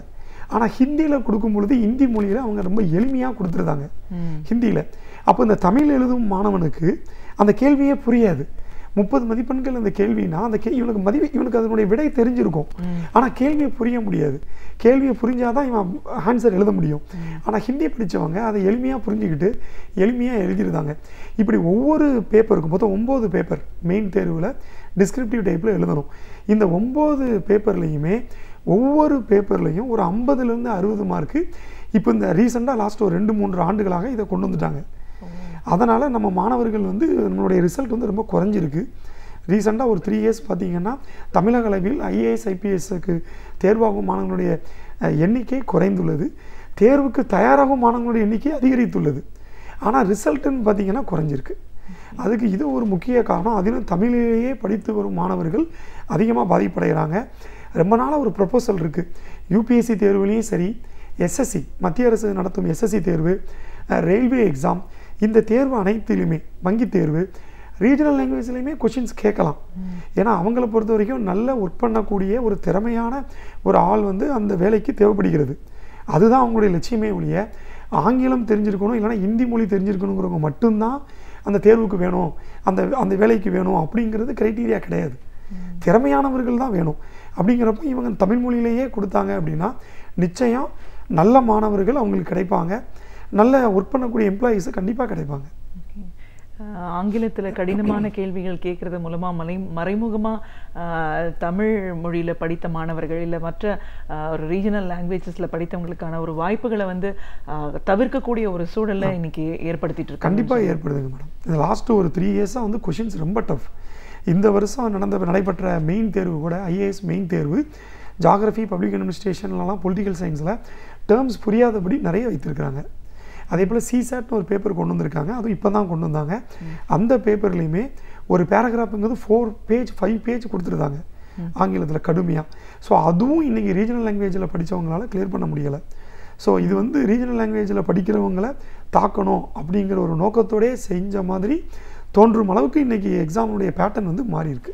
ஓகே, ஒரு பயிற்சியாளர் அப்படிங்கிற முறையில் இது பெரிய ஒரு கனவாக இருக்கக்கூடிய விஷயம். இந்த தேர்வில் ஒரு புரிதல் இல்லை, ஆங்கிலம் முழுமையாக தெரியல, இல்லைன்னா ஒரு தேசிய மொழி தெரியல அப்படிங்கிறதுனாலேயே வாய்ப்புகள் மறுக்கப்படக்கூடிய ஒரு சூழல். இந்த மாதிரியான ஒரு நிலைக்கு எதிராக குரல் கொடுக்க வேண்டிய ஒரு மாநில அரசாங்கம் எந்த மாதிரியான ஒரு நடவடிக்கைகளை இப்போ எடுத்திருக்காங்க? இல்லை, இதுவரைக்கும் நம்ம மாநில அரசு வந்து இதுக்கு எந்த விதமான நடவடிக்கையும் எடுக்கவில்லை. இதற்கு முன்னாடி சில பிரச்சனைகளெல்லாம் கூட மாணவர்களெல்லாம் கொண்டு போய் ஆட்சியாளர்களிடம் கொடுத்தார்கள். ஆனால் அதை பற்றி பெருசாக யாரும் இதுவரைக்கும் குரல் கொடுக்கவில்லை. அது எதனால் என்பது நாங்கள் தெரியவில்லை. பட் மாநில அரசு இதை பற்றி கண்டுகொள்ளவில்லை என்பதுதான் உண்மை. ஓகே, அப்போது போட்டித் தேர்வுகள் அப்படின்னு வரும்போது இதில் கடினம்னு நம்ம ஆரம்பத்திலே பேசியிருக்கோம். இன்னும் சமீப காலங்களில் மற்ற பிரச்சனைகள்னாலையும் இன்னும் அதிகமாக கடினமாக இருக்கிற இந்த ஒரு சூழலில் இந்த தேர்வுகள் பற்றி சொல்லுங்கள். ஒருத்தர் வந்து ஒரு பயிற்சி மையத்துக்கு வராங்க, இதற்கான ஒரு பயிற்சி எடுக்கிறோம் அப்படின்னு வரும்போது என்ன மாதிரியான ஒரு கிளாசிஃபிகேஷன்ஸ் இருக்குது இந்த எக்ஸாம்ஸ் பொறுத்த வரைக்கும்? இந்த தேர்வை பொறுத்த வரைக்கும் பொதுவாக IAS தேர்வு, TNPSC குரூப் 1 தேர்வுலாம் டிகிரி முடித்தவங்க வர்றாங்க. மாணவர்களுக்கு தேர்வு படிப்பதில் சில குறைபாடுகள் உள்ளன. கிராமத்து மாணவர்களுக்கு அந்த பயிற்சி வந்து அது சரியான வழியில் இந்த தேர்வை படித்தா ஒரு மாணவன் எளிதில் வெற்றி பெற முடியும். அந்த சரியான பாதையை பயிற்சி மையங்கள் கொடுக்கின்றன. ஆனால் எல்லா பயிற்சி மையங்களும் கொடுக்கின்றன என்றும் சொல்ல முடியாது. ஏன்னா நிறைய இதை வந்து ஒரு பிஸ்னஸாக மட்டுமே பார்க்கக்கூடிய பயிற்சி மையங்கள் சரிவர இயங்குவதில்லை, மாணவர்களும் ஏமாற்றம் அடைகிறார்கள். இதையும் இதுவரைக்கும் அரசாங்கம் வந்து ஒரு பாதையை வந்து இதற்கு வகுக்கவில்லை. இதனால் பல மாணவர்கள் பாதிப்பும் அடைகிறார்கள். இதையும் அரசாங்கம் வந்து கண்டுகொள்ள வேண்டும். ஏன்னா ஏமாற்றம் இருக்கக்கூடாது. இன்றைக்கி நீட் எக்ஸாமில் கூட இன்றைக்கி தெருவுக்கு தெரு இன்றைக்கி கோச்சிங் இன்ஸ்டியூட் வருது. ஆனால் எந்த கோச்சிங் இன்ஸ்டியூட் உண்மையிலே சரியாக தயார் பண்ணுறாங்க, இவங்க வந்து உண்மையிலேயே சரியாக தான் நடத்துகிறாங்களா, நடத்துகிறவங்களுக்கு இதை பற்றின அனுபவம் இருக்கிறதா என்ப ஒரு இதெல்லாம் வந்து கேள்விக்குறிதான். இது ஒரு ஒரு குறையாக உள்ளது. பொதுவாக மாணவர்கள் எல்லா போட்டித் தேர்வுக்குமே சிலபஸ் என்று ஒன்று உள்ளது. சிலபஸை அடிப்படையாக கொண்டு படிக்க வேண்டும் என்பதை முழு கவனத்துடன் கொள்ள வேண்டும். இரண்டாவது, ப்ரீவியஸ் இயர் கொஷின்ஸ் இருக்குது. ஒரு 6 ஆண்டுகள் தேர்வு கேள்விகள் எல்லாம் எடுத்து அது எப்படி இந்த சிலபஸ்லேருந்து கேட்கப்பட்டுள்ளது பாடத்திட்டத்திலிருந்து அப்படிங்கிறத அவங்க நல்லா ஆராய்ச்சி பண்ணணும். பண்ணி தான் அவங்க வந்து இதுக்கு தகுந்த மெட்டீரியலை, கரெக்டான மெட்டீரியலை கலெக்ட் பண்ணணும். கரெக்டான மெட்டீரியலை கலெக்ட் பண்ணி அவங்க சரியான பாதையில் தயார் செஞ்சாங்கன்னா அந்த தேர்வை எளிதில் வெற்றி பெற முடியும். பொதுவாக மாணவர்கள் ஒரு 4-5 ஆண்டுகள் படிப்பவர்களை விட சிலர் பாஸ் பண்ணுறதில்ல. அதுக்கு இன்னொரு முக்கிய காரணமும் இருக்குது. என்ன அப்படின்னா, நிறைய மாணவர்கள் வந்து இந்த தேர்வுக்கு ரீட் பண்ணுறது தான் அதிகமாக பண்ணுறாங்களே தவிர ஸ்டடி பண்ணுறதில்ல. ரீடிங்க்கும் ஸ்டடிக்கும் டிஃப்ரென்ஸ் இருக்குது. ஒரு இதை நம்ம ரீட் பண்ணுறதுனாலேயே ரீப்ரொடியூஸ் பண்ண முடியாது தேர்வில். ஸ்டடி அப்படிங்கிறது தெளிவாக படிக்கணும், புரிஞ்சு படிக்கணும். அதே போல் புத்தகம் இல்லாமல் படித்ததை 2-3 முறை நினைவுபடுத்த வேண்டும். இந்த ஒரு பழக்கத்தை எப்போ ஒரு மாணவன் கொண்டு வருகிறானோ அந்த மாணவன் தான் வந்து டாப் லெவலில் சர்வீஸ் வாங்குறாங்க. சில மாணவர்கள் 10 மணி நேரம் 15 மணி நேரம் படித்தோம்னு சொல்லுவாங்க. புக்கை வச்சுக்கிட்டே இருப்பாங்க, வச்சு ரீட் பண்ணிக்கிட்டே இருப்பாங்க. ஆனால் அவங்களால எதுவுமே எக்ஸாம் காலில் சக்ஸஸ் பண்ண முடியாது. காரணம், அவங்க ரீட் பண்ணியிருக்காங்க, எந்த நேரமும் புக்கை வச்சுக்கிட்டே இருப்பாங்க. எத்தனை மணி நேரம் புக்கை வச்சு படித்தாலும் அவங்களால சாதிக்க முடியாது. ஸோ புத்தகத்தை நம்ம க்ளோஸ் பண்ணிவிட்டு உட்காந்து நம்ம வந்து படித்ததை நினைவுபடுத்த வேண்டும். நம்ம எந்த அளவுக்கு பிரெயினை வந்து ஷார்ப் பண்ணுறோமோ, அதை நினைவு கூர்ந்து நம்மளுடைய இதை கொண்டு வரோமோ, அப்பொழுது தான் அந்த போட்டித் தேர்வை எளிதில் ஒரு மாணவனால் வெற்றி பெற முடியும். இதில் வந்து ரூரல் மாணவனாக இருந்தாலும் சரி, சிட்டியில் இருந்த மாணவனாக இருந்தாலும் சரி, எந்த ஒரு வேறுபாடும் கிடையாது. ரூரல் மாணவனும் படிக்கும் முறை அவன் சரியாக இருந்ததென்றால் நிச்சயம் அவன் வெற்றி பெறுவான். இந்த தேர்வு முறைகள் பற்றி சொல்லுங்கள். இப்படியான ஒரு பயிற்சியை அவங்க எடுத்து முடிச்சதுக்கப்புறமா எக்ஸாம்ஸ் அப்படிங்கிறது எப்படி கண்டக்ட் பண்ணுறாங்க? ஒரு தடவை நம்ம எழுதின உடனே நம்மளுக்கான தேர்ச்சி அப்படிங்கிறது இருக்கா? இதில் என்ன பிரிவுகள் இருக்கு? இது ஒவ்வொரு தேர்வுக்கும் ஒவ்வொரு முறை உள்ளது. இப்போ டிஎன்பிஎஸ்சி குரூப் 1 தேர்வு அப்படின்னா ப்ரிலிமினரி எக்ஸாமினேஷன், மெயின் எக்ஸாமினேஷன், இன்டர்வியூன்னு இருக்குது. டிஎன்பிஎஸ்சி குரூப் 2 எக்ஸாமினேஷனில் இன்டர்வியூ போஸ்ட் இருக்குது. அதுவும் ப்ரிலிம்ஸ் மெயின்ஸ் இன்டர்வியூன்னு இருக்குது. ஐஏஎஸ் எக்ஸாமும் ப்ரிலிம்ஸ் மெயின்ஸ் இன்டர்வியூ. மெஜாரிட்டி பெரிய போஸ்டிங்ஸ் எல்லாமே ஒரு ப்ரிலிமினரி எக்ஸாமினேஷன், அது அப்ஜெக்டிவ் டைப்பில் இருக்கும், மல்டிபிள் சாய்ஸ் கொஷின்ஸாக இருக்கும். அதே மெயின் எக்ஸாம்னா டிஸ்கிரிப்டிவ் டைப்பில் இருக்கும். அதுதான் நம்ம சொன்னது, ஒன்லி இங்கிலீஷ்லையும் ஹிந்தியில் மட்டும்தான் கொஷின்ஸ் இருக்குது. அதுதான் மெயின் தேர்வு. அந்த மெயின் தேர்வும் இன்டர்வியூ போகிறாங்க. அடுத்தது இன்டர்வியூ. இந்த ரெண்டுலேயும் ஒருத்தனை சேர்த்து தான் மதிப்பெண்கள் ரேங்க் போடுவாங்க. அந்த ரேங்கில் யார் அதிக மதிப்பெண் எடுத்திருக்காங்களோ அவங்களுக்கு தான் அரசு பணியிடம் கிடைக்கும், வேலைவாய்ப்பு. ஸோ அப்படி பார்க்கும் பொழுது அந்த ப்ரிலிமினரி எக்ஸாமினேஷனுக்கு ஜஸ்ட் குவாலிஃபைங் ரவுண்டு தான். அது வந்து நமக்கு முக்கியமானது அல்ல. அது ஆங்கிலத்தில் இருக்கும். அதை நம் மாணவர்கள் எளிதில் வெற்றி பெற்று விடுவார்கள். ஆனால் அந்த மெயின் தேர்வில் தான் நம்ம பாதிப்படைகிறோம். அதற்கு நம்ம எழுத்து பயிற்சி அதிகமாக எடுத்துக்கொள்ள வேண்டும். அப்புறம் இன்றைய ஆங்கிலம் வந்து ஒரு கம்பல்சரியாக ஆக்கிட்டாங்க, ரீஜனல் லாங்குவேஜில் கொஷின்ஸ் இல்லாதனால. அதனால் ஆனால் டிஎன்பிஎஸ்சி தேர்வில் தமிழிலும் கேள்வி இருக்கும், ஆங்கிலத்திலும் கேள்வி இருக்கும். டிஎன்பிஎஸ்சி தேர்வு நமக்கு இந்த ஒரு அப்ரோச்சில் பார்க்கும்போது நமக்கு பாதிப்பு என்பது இருக்காது. மத்திய அரசு நடத்தும் தேர்வுகளில் மட்டுமே நம் மாணவர்கள் பாதிப்படைகிறார்கள். பொதுவாக எஸ்எஸ்சி தேர்வு இதெல்லாம் பார்த்திங்கன்னா நம்மளுடைய இந்தியா லெவலில் எடுத்துட்டிங்கன்னா போட்டித் தேர்வுக்கு அதிக திறமையான மாணவர்கள் தமிழக மாணவர்கள் தான், அதில் சந்தேகமே கிடையாது. கடுமையாக உழைக்கக்கூடிய மாணவர்கள். ஆனால் அங்கே ரேஷியோ நீங்கள் அந்த தேர்வில் போய் பார்த்தீங்கன்னா ஒரு 1000 வேக்கன்சி இருக்குன்னா 980 பேர் அதர் மாநிலத்தை சேர்ந்தவர்களாக இருப்பார்கள், வட மாநிலத்தை சேர்ந்தவர்கள் தான் அதிகமாக இருப்பார்கள். ஒரு 20 மாணவர்கள் தமிழக மாணவர்கள் வந்தாலே அது அதிர்ச்சிகரமான விஷயமாக இருக்கும். அந்த அளவுக்கு மிக குறைந்த அளவிலேயே டிஃபென்ஸ் எக்ஸாம்லேயும் எஸ்எஸ்சி எக்ஸாம்லேயும் வங்கி தேர்வுலையும் தமிழக மாணவர்கள் தேர்வாகுவது இல்லை. அதற்கு உண்டான பயிற்சியும் நம்ம கொடுக்கணும். இன்னும் அதிகமானவர்கள் வரணும் அப்படின்னா ரீஜனல் லாங்குவேஜஸில் வந்துச்சுன்னா கண்டிப்பாக நம் மாணவர்கள் அதிகமான பேர்கள் வருவார்கள். இந்த தேர்ச்சி விகிதம் குறையிறதுக்கு காரணம் என்ன? மொழி தானா? மத்திய அரசு நடத்தும் தேர்வை பொறுத்த வரைக்கும் மொழி ஒரு முக்கிய பிரச்சனை. ஏன்னா அவங்களுக்கு ஹிந்தி இருக்குது, ஹிந்தியிலே கேள்வி இருக்குது, பயங்கர எளிதாக இருக்குது. நமக்கு வந்து ஒன்லி இங்கிலீஷ். அந்த இங்கிலீஷை டஃப் ஆக்கிட்டாங்க, புரியாதபடி வார்த்தைகள்லாம் போடுறாங்க. அப்போ நம்மளால் அதை கிளியர் பண்ணுறது கஷ்டம். ஸோ இப்போ இந்த தேர்வுகள் அப்படின்னு பார்க்கும்போது நீங்கள் 3 விதமாக சொன்னீங்க, ப்ரிலிமினரி, மெயின், இன்டர்வியூ அப்படின்னு. இந்த மெயினும் இன்டர்வியூவும் சேர்ந்து தான் ரேங்கிங் கொடுக்குறாங்கன்னும் போது எழுத்து தேர்வில் தேர்ச்சி ஆனவங்க கூட இந்த இன்டர்வியூன்னு வரும்போது நிறைய சிக்கல்கள் இருக்கிறத சொல்கிறத நம்ம பார்க்குறோம். இந்த இன்டர்வியூ அப்படிங்கிறதுக்கான ஒரு பயிற்சி எப்படி கொடுக்குறாங்க? பொதுவாக இன்டர்வியூவில் ஏன் அவங்களால தேர்ச்சி பெற முடியலை? ஓகேம்மா, அவங்க நேர்முக தேர்வை பொறுத்த வரைக்கும் மாணவர்கள் வந்து அதுக்குன்னு தயார் செய்யணும். பொதுவாக தமிழக மாணவர்களுக்கு யூபிஎஸ்சியில் கொஞ்சம் மார்க் கம்மியாக வருது அப்படின்னு சொல்லிட்டு ஒரு கான்ட்ரவர்சி உண்டு. ஆனால் அது முழுமையாக அப்படி இருக்குன்னு சொல்ல முடியாது. நம் மாணவர்கள் நிறைய பேர் இந்த ஆங்கிலம் பேசுவதற்கு தயங்குவது ஒரு முக்கிய காரணம். வட மாநிலத்தவர்கள் எப்போவுமே பார்த்திங்கன்னா தவறாக பேசினாலும் துணிச்சலாக பேசுவார்கள். அதை இன்னொருத்தர் வந்து கிண்டல் அடிக்க மாட்டாங்க. ஆனால் நம்ம மாணவர்களை பொறுத்த வரைக்கும் கல்லூரிகளில் ஒருத்தர் இங்கிலீஷில் பேசிட்டான்னா ஆமாம் இவன் தான் பிரிட்டிஷ் துறையுடைய பையன் அப்படின்னு உடனே அடுத்தவர்கள் கிண்டல் அடித்து விடுவார்கள். அதனால் அவர்கள் ஆங்கிலம் பேசுவதற்கே தயங்குகிறார்கள். இந்த தயக்கம் நம்ம வெற்றிக்கு வந்து ஒரு பின்னடைவுன்னு சொல்லலாம். இன்னொன்று, அந்த நேர்முக தேர்வுக்கு பயிற்சி எடுக்கணும். நேர்முக தேர்வு தானே நம்ம அப்படியே போயிடலாம் அப்படின்னு நினைக்கக்கூடாது. அதற்கு வந்து பர்சனாலிட்டி ஓரியன்ட் பயிற்சி நிறைய இருக்குது. ஒரு மாணவன் வந்து நிறைய பேசி பழகணும், ஒரு இஷ்யூஸ் நிறைய பேசணும், நிறைய பிரச்சனைக்குள்ள இஷ்யூஸு இதெல்லாம் எடுத்து அதை வந்து அவன் பல கோணங்களில் அவன் வந்து முயற்சி பண்ணணும், திங்க் பண்ணி அதை பற்றி அவன் பேசணும். கண்ணாடி முன்னாடி உட்காந்து அவன் பேசி பார்க்கணும். அந்த ஃபேஷியல் எக்ஸ்ப்ரெஷன், அவனுடைய ஒவ்வொரு மூமெண்ட்ஸையும் அவன் மாற்றிக்கொள்ள வேண்டும். அந்த மாதிரி அவன் மாற்றிக்கொண்டு அதுக்கு ஒரு 3 மாதங்கள் 4 மாதங்கள் முழுமையாக அவன் தயார் செய்தால் நிச்சயம் வந்து இப்போ நேர்முக தேர்வுலையும் நல்ல மதிப்பெண்கள் எடுக்க முடியும். இப்போ தமிழக மாணவர்கள் பொறுத்த வரைக்கும் இப்போ நீங்கள் ஒரு அகாடமி இருக்கீங்க, ஒரு பயிற்சியாளராக இருக்கீங்கன்னும் போது இன்டர்வியூஸ் அப்படின்னும் போது நேர்காணல் வரும்போது எப்படி இருக்காங்க பொதுவாக மாணவர்கள்? நேர்காணல்னு வரும்பொழுது நாங்கள் நிறைய பார்க்குறது அதிகமான மாணவர்கள் ஆங்கிலம் பேசுவதற்கு தடுமாறுகிறார்கள். இதுதான் அதிகமாக பார்க்குறோம். மத்திய அரசு தேர்வுக்கு தமிழக அளவில் நடக்கிற தேர்வில் பிரச்சனை இல்லை, ஏன்னா தமிழ்லேயே பேசலாம், ஆங்கிலத்திலும் பேசலாம். அதில் டிஎன்பிசி இன்டர்வியூன்னு வரும்பொழுது மாணவர்கள் பயப்படுவதில்லை, தைரியமாகவே பேசுகிறார்கள். குறிப்பாக ஆண்களை விட பெண்கள் மிக நல்ல திறமையாக பேசுகிறார்கள். ஆண்கள் கூட கொஞ்சம் தயங்குகிறார்கள், பெண்கள் நல்லா பேசுகிறாங்க. ரீசெண்டாக நல்ல ரிசல்ட்டும் அதிகமான ரிசல்ட் வந்து பெண்களுக்கு தான் வருது. இங்கே வந்து ஒரு பெரிய பிரச்சனை இல்லை. ஆனால் மத்திய அரசில் வந்து நீங்கள் ஆங்கிலத்தில் தான் பேசியாக வேண்டும். நிறைய இன்டர்வியூஸ் அதில் சில இடத்துல பார்த்திங்கன்னா அவங்களுக்கு ஹிந்தியிலே கேள்வி கேட்கும் வழக்கமும் உள்ளது.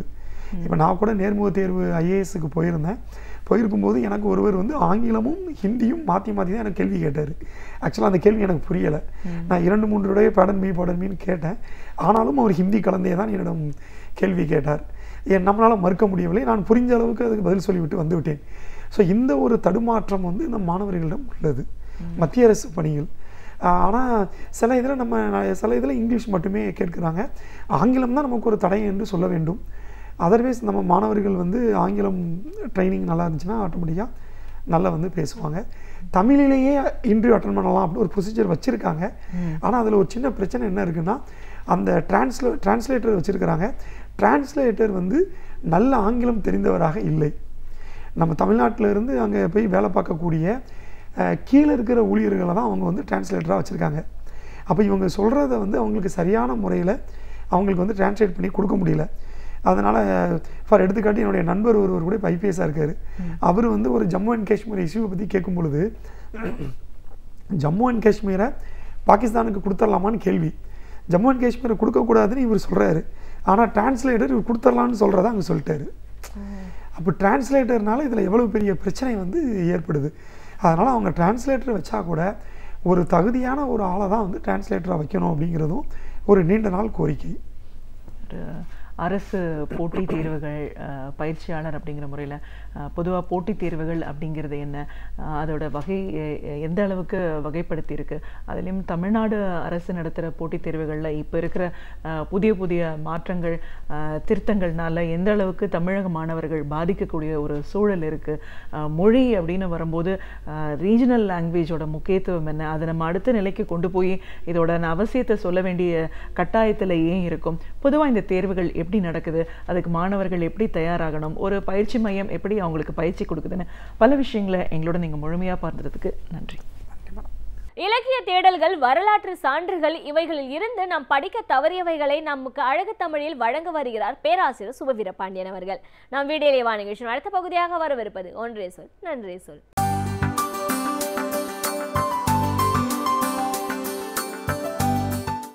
அனைவருக்கும் என் அன்பு வணக்கம். ஒரு அலுவலகம் அல்லது ஒரு தொழிற்சாலை, ஒரு கல்விக்கூடம், எந்த ஒன்றும் சரியாக நடக்கிறது என்று சொன்னால் அதற்கான நிர்வாகம் சரியாக இருக்கிறது, அந்த மேலாண்மை சரியாக இருக்கிறது என்று பொருள். மேலாண்மை என்பதை ஆங்கிலத்திலே மேனேஜ்மெண்ட் என்று சொல்லுவார்கள். எந்த ஒன்றும் சரியாக நிர்வகிக்கப்படவில்லை என்றால் அது எவ்வளவு சிறந்ததாக இருந்தாலும், எவ்வளவு மூலதனம் அதற்கு உள்ளே இடப்பட்டிருந்தாலும் அந்த நிறுவனம் ஒரு நாளும் வளராது, சிறக்காது. எனவே இந்த மேலாண்மை என்பது மிக தேவையானது. அந்த மேலாண்மை பொறுப்பை ஏற்றுக்கொள்கிறவரைத்தான் நாம் மேலாளர், மேனேஜர் என்று அழைக்கிறோம். எனவே ஒரு மேலாளர் என்பவர் ஒரு நிறுவனத்துக்கு மிக முதன்மையானவர். மேலாண்மை என்பது அவருக்கு மிக முதன்மையானது. இந்த மேலாண்மையிலே பல்வேறு வகைகள் இருக்கின்றன. திருக்குறளிலேயே இந்த மேலாண்மை பற்றிய பல செய்திகள் பொதிந்து கிடக்கின்றன. பொதுவாக நாம் இன்றைக்கு படிக்கிறோம், தனித்தனி படிப்புகளே வந்து விட்டன. பிஸ்னஸ் மேனேஜ்மெண்ட் என்று ஒரு படிப்பு வந்திருக்கிறது, பேங்க் மேனேஜ்மெண்ட் இருக்கிறது. ஒரு தொழிலை நிர்வகிப்பது எப்படி, ஒரு விதமாக ஒவ்வொரு துறையையும் மேலாண்மை செய்வது எப்படி என்று இன்றைக்கு படிப்புகள் வந்திருக்கின்றன. ஆனால் எல்லோருக்கும் பொதுவான ஒரு வாழ்க்கை சார்ந்த ஒரு படிப்பு இருக்கிறது. அதற்கு நேர மேலாண்மை என்று பெயர், டைம் மேனேஜ்மெண்ட். இன்றைக்கு அத்தனை பேருக்கும் தேவையாக இருக்கிறது இந்த நேர மேலாண்மை தான். ஒரு நிறுவனத்துக்கோ ஒரு பெரிய தொழிற்சாலைக்கோ மட்டுமில்லை, ஒவ்வொரு தனி மனிதனுக்கும் நேர மேலாண்மை பற்றிய அறிவு மிகப்பெரிய தேவையாக இன்றைக்கு இருக்கிறது. காரணம், நம் கண்களுக்கு எதிரில் கொட்டி கிடக்கிற செய்திகள், முன்னால் விரிந்து கிடக்கிற உலகம், இவை அனைத்துக்குள்ளும் நம்மால் தொடர்ந்து பயணப்பட்டு விட முடியாது. எல்லாவற்றின் மீதும் நமக்கு ஒரு ஈர்ப்பு வந்து சேரலாம், எல்லாவற்றையும் அறிந்து கொள்ள வேண்டும் என்கிற ஆவல் கூட வரலாம். ஆனால் அது நடைமுறையில் சாத்தியமில்லை.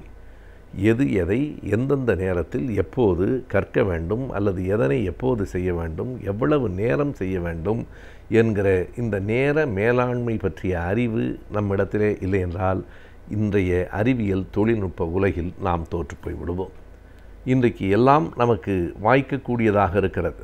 ஆனால் அதனை எப்படி நேரத்தை வகுத்து கொண்டு நாம் செயல்பட வேண்டும், எந்தெந்த நேரத்தில் எந்தெந்த பணிகள் என்பதை நாம் திட்டமிடவில்லை என்று சொன்னால், நேரத்தை நாம் கைப்பற்றவில்லை என்றால் நாம் நேரத்தின் முன்னால் தோற்போம், நம்முடைய செயல்களிலும் தோற்று போய்விடுவோம் என்பதுதான் உண்மை. தொலைபேசி என்பது மிக அரிய ஒரு அறிவியல் கருவி. ஆனால் அதை எப்படி பயன்படுத்த வேண்டும் என்று நம்மில் பலர் இன்னமும் அறியாமலேயே இருக்கிறோம். அறிவாளிகளாக கூட இருப்போம்.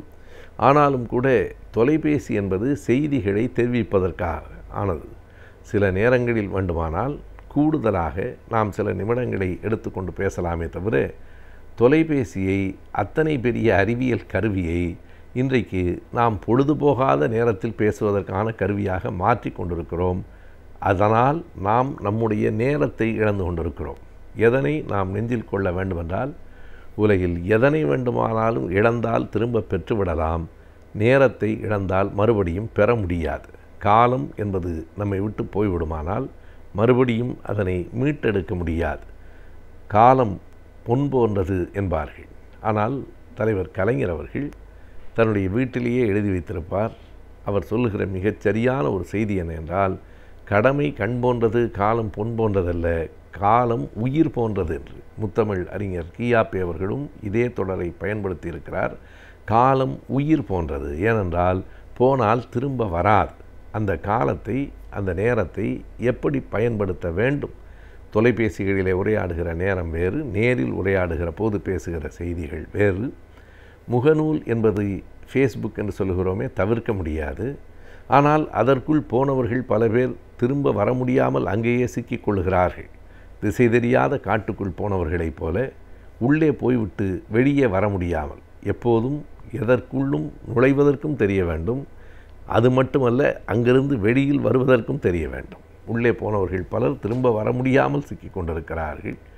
இதை அறிவிப்பதற்காகத்தான் மகாபாரதத்திலே வேறு மாதிரியாக ஒரு கதை சொல்லப்பட்டிருக்கிறது. அபிமன்யு வியூகத்தை உடைத்து கொண்டு உள்ளே போனான், ஆனால் திரும்ப வர முடியவில்லை என்று சொல்லப்படுகிறது.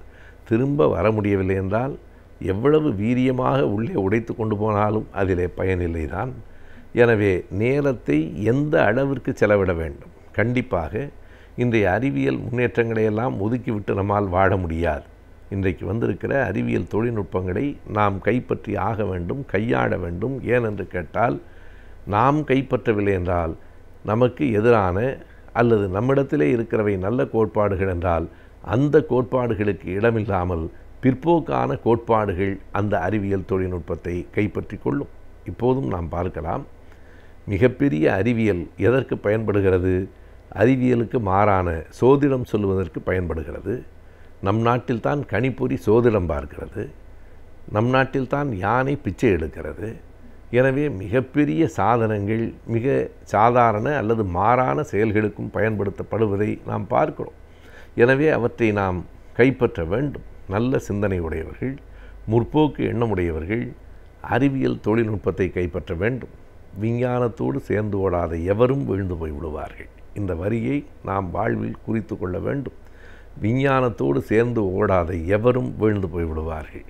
உங்களுடைய கருத்து மேன்மையானதாக இருந்தாலும் அதை வெளிப்படுத்துவதற்கான முறை அறிவியல் சார்ந்ததாக, தொழில்நுட்ப வளர்ச்சி சார்ந்ததாக இருக்க வேண்டும். எனவே இவைகளையெல்லாம் கற்றுக்கொள்வதும் இவைகளிலெல்லாம் ஈடுபடுவதும் சரிதான்.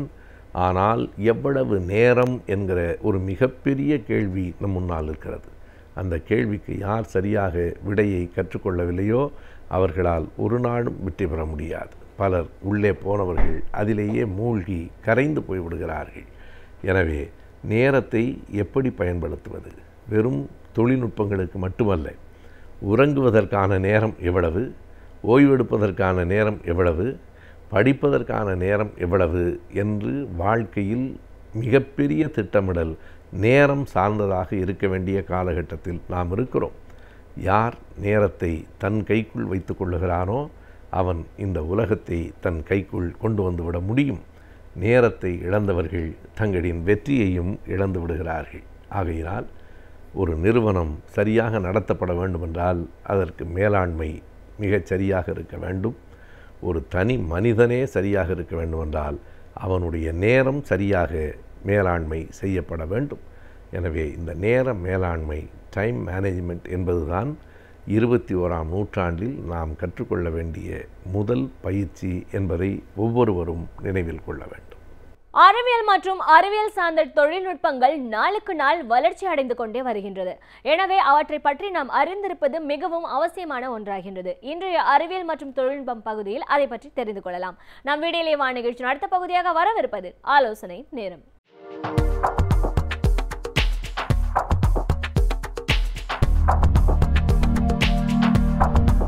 வணக்கம். இன்றைய ஆலோசனை நேரத்தில் நம்ம பார்க்க போவது எம் வாலெட், அதாவது இ கேஷ்னு சொல்கிற நம்ம கைபேசியை வச்சு எப்படி நம்ம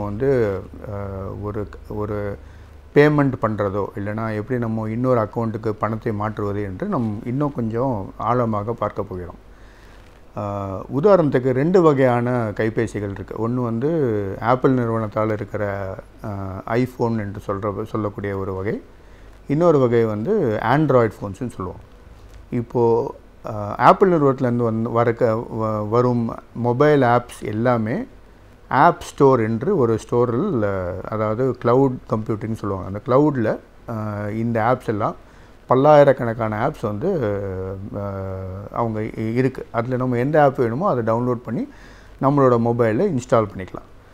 ஆண்ட்ராய்டுக்கு கூகுள் ப்ளே ஸ்டோர்னு சொல்கிறாங்க. அந்த மாதிரி ஒரு ப்ளே ஸ்டோரில் இதே மாதிரி எப்படி ஆப்பிள் நிறுவனத்தில் ஆப்ஸ் இருக்கோ அதே மாதிரி ஆண்ட்ராய்டோட எல்லா ஆப்ஸும் கூகுள் ப்ளே ஸ்டோரில் அவைலபிளாக இருக்குது. இப்போது ஒரு உதாரணத்துக்கு என்னோட அக்கௌண்ட் ஒரு பர்டிகுலர் வங்கியில் நான் வச்சுருக்கேன்.